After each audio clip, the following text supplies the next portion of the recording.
बातचीत के लिए जोड़े हैं Swarup Mohanty ji, CEO Mirae asset management, और N Jayakumar, managing director and CEO Prime Securities. N Jayakumar को हम शेयर बाज़ार में जितने भी हमारे मित्र हैं और जितने भी बुजुर्ग हैं वो हमेशा जेक्स बोलते हैं। तो जेक्स, स्वरूप जी, आपका ईटी नाउ स्वदेश पे बहुत बहुत स्वागत है। इनफैक्ट मैं जेक्स के साथ ईटी नाउ स्वदेश पे पहली बार इंटरेक्ट कर रहा हूँ, तो आज एक काफ़ी इंटरेस्टिंग इंटरेक्शन रहेगा। जेक्स, आपसे बातचीत का सिलसिला शुरू करते हैं। आपने शेयर बाजार की साइकिल्स देखी हैं।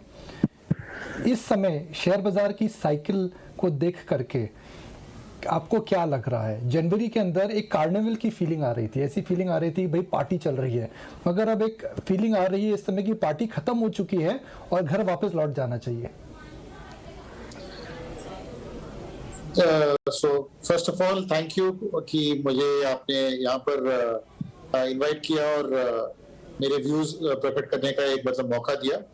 दी सिंपल थिंग इज कि जब कार्निवल का फीलिंग था, वो फीलिंग भी गलत था, क्योंकि पैसा बनाना अगर इतना आसान होता तो people should be doing nothing. बस यही करना चाहिए था लोगों को, दिन भर बैठ के ट्रेडिंग करो और पैसे बन जाए। तो मेरे हिसाब से क्या हुआ कि जो पिछले एटलीस्ट द लास्ट 6-7 महीने की बात है, जब more and more people came इन और इंडेक्स एक रेंज में अटक गया, तो उस रेंज में इंडेक्स ने लोगों को इफेक्टिवली सक इन किया, यानी कि अंदर उनको ट्रैप कर दिया। एट दैट टाइम उनको ऐसा लग रहा था कि कुछ भी नए इशू में कर सकते हैं, न्यू एज कंपनीज में पैसा लगा सकते हैं। और सबसे पहले तो ये जो भूत आईपीओ का था कि कोई भी आईपीओ में पैसा डालो बन जाएगा, वो भूत एक बार उतरा। जब और भूत निकला तब जब पेटीएम एंड 3-4 ऐसे कंपनीज लिस्ट हुई और सब अब लिस्टिंग प्राइस या लिस्टिंग ट्रेडेड प्राइस से 30, 40, 50% नीचे चल रही है। तो मेरा ये कहने का ये आइडिया है कि पहले उनको धक्का आईपीओस में आया, फिर उसके बाद ये मार्केट में पीपल फेल्ट कि हर एक डिप में खरीदना चाहिए। मतलब जब भी कोई बाजार घटता है तो आपको पैसा लगाना चाहिए। वो एक थियरी एक बार कल बहुत बड़े तरीके से मतलब फूटा, क्योंकि क्या है कि कल अगर आप आंकड़ों को जरा देखो कि ओवरसीज इन्वेस्टर्स ने करीबन 6,500 का स्टॉक्स बेचा, 6,500 करोड़ का, और लोकल्स ने 1,200 करोड़ ज्यादा उनसे खरीदा। फिर भी निफ्टी 1,000 पॉइंट यानी और सेंसेक्स 3,000 पॉइंट नीचे बंद हुए। इसका क्या मतलब है कि बाकी जो है, क्योंकि सेबी का एक वो सर्कुलर चल रहा था कि मार्जिनिंग नॉर्म्स 50% आपको देना पड़ेगा, वो मार्जिनिंग नॉर्म्स के कारण 80% रोल ओवर्स हुए ही नहीं मार्केट में, और लोगों ने आके अपना पोजीशन इफेक्टिवली नीलाम कर दिया। और जब ऐसी नीलामी होती है कि एक ही दिन 1,000 पॉइंट घटने के बाद, लोकल्स का इतना खरीदने के बाद, अगर मार्केट लोएस्ट पॉइंट से 10 पॉइंट ऊपर बंद हो, तो ऑब्वियसली इट मींस कि पब्लिक का मतलब की पूरी तरह मतलब नीलामी हो गई कर।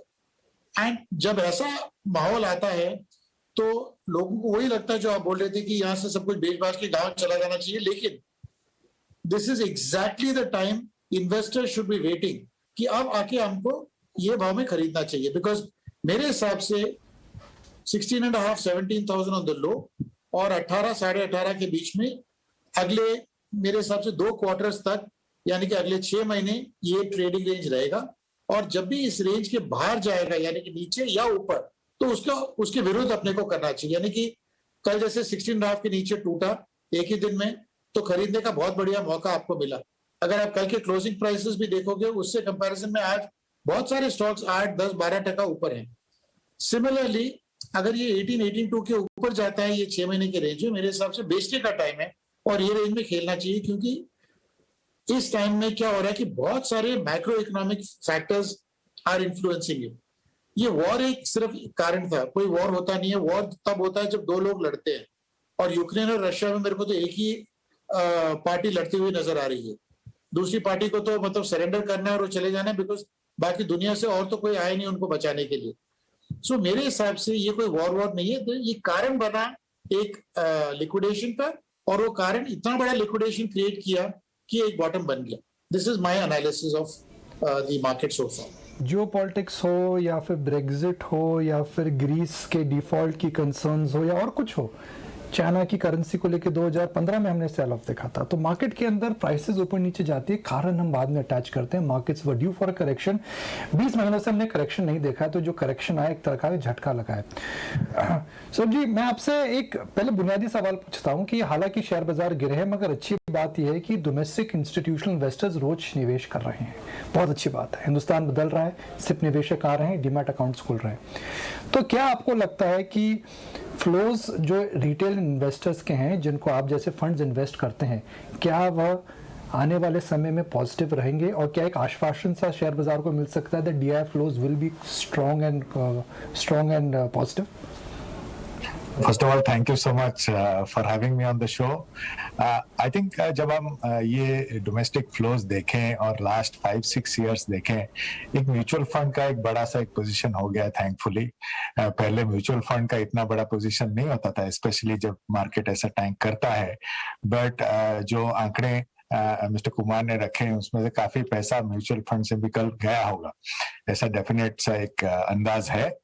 But to answer your question कि if you look at the change of investor behavior last 5-6 साल में, एक long term conviction आया है on this asset class of equity.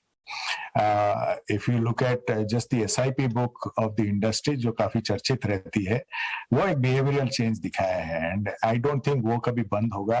उस पे conviction बढ़ ही रहा है, और कल जैसे एक इवेंट हो जाता है तो वो volatility of the market दिख जाता है, and धीरे धीरे एक equity investor जो long term है, उसको ये समझ आ रहा है कि अगर सब कुछ ठीक हो on the broad market or the economy, ऐसे दिन add to their wealth creation possibilities. So मेरे हिसाब से to answer your question, मैं तो ये मानता हूँ कि flows हमारी तरफ से रहेंगे, बल्कि पार्टिसिपेशन बढ़ रहा है। एंड ये पार्टिसिपेशन हमने डीमॉन के बाद देखा था कि जो एक फिक्स्ड एसेट एक रेजिम था इंडिया का, वो धीरे धीरे फाइनेंशियल एसेट्स की तरफ झुक रहा है।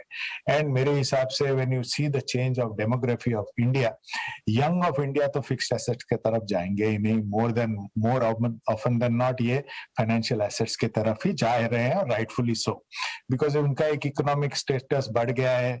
इनहेरिटेंस अभी धीरे धीरे इंडिया में रियलिटी हो रही है। जो मेरी नीड थी टू बाय अ हाउस, शायद मेरे बेटे के जनरेशन में इतना बड़ा नहीं रहेगा। So lot of focus will be on this side of the business. तो मुझे तो फ्लो में कोई प्रॉब्लम नहीं नजर आ रहा है इन द नियर टर्म। बहुत बढ़िया बात, फ्लोज में प्रॉब्लम नहीं आ रहा है।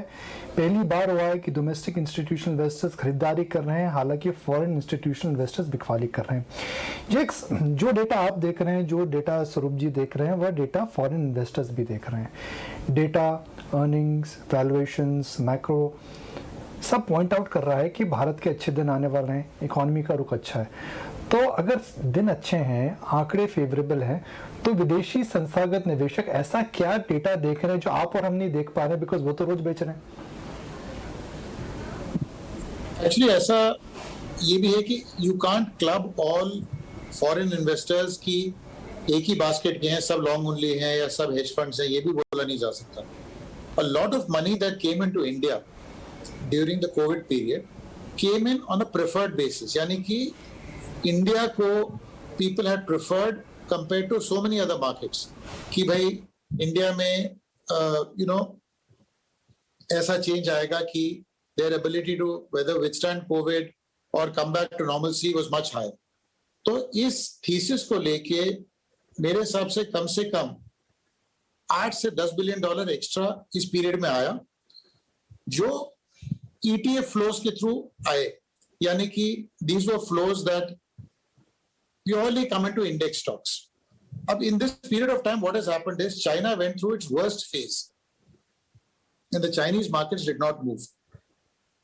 एंड जब मार्केट एक तरफा चला 7,500 निफ्टी टच करके 18,000 तक, तो बहुत लोगों को ऐसा लगा कि शॉर्ट रन में ओवर वैल्यूड है, यहां से निकल के दूसरे मार्केट्स यानी कि चाइना, इंडोनेशिया हो या जो उनके फेवरेट्स हों, उस मार्केट में पैसा जाना चाहिए।